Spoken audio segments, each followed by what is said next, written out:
Yeah, I just had an opportunity to ride for a couple barns in Lone Star. I came off a huge Houston meet, and it was just one of those opportunities to kind of stay in the same area and try something new. And it was always kind of the plan to come here after. I wasn't sure exactly what I was going to do, but we were kind of headed towards that way.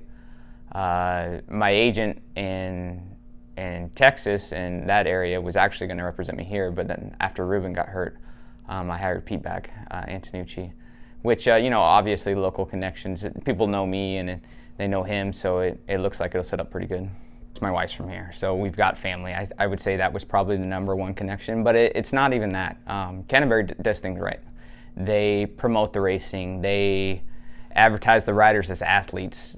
Just the whole atmosphere. There's actually people in the grandstand. They treat the horsemen with respect, and that's really hard to find. And though they might not have the biggest purses and the biggest crowds, they do things like a big track should, maybe even better. They do things correctly, and that's what keeps us coming back. When COVID hit, and it really put a damper on New Mexico, so I decided not to go back there, and I decided to go to Delta after 2020, after Canterbury's meet. And it was just a decision to go there, which led to Houston, and it was just the movement.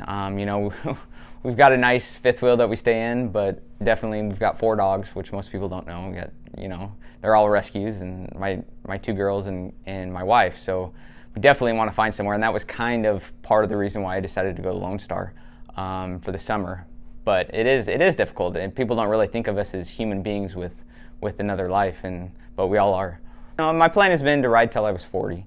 If I make it that far, is yet to see. I'm 33 now. We've got 7 years. Was kind of my plan, and I've been looking for opportunities. I'm not saying that I'm desperate to get out of being a rider, because I love it, but it's definitely something you have to think about in the future. And I'd love to retire healthy. And I think the longer you do this for, obviously the smaller chance that has to happen. So I've always got a few lines in the water, and when it comes time, I'll hang it up. But right now things are going good, and we're just enjoying it.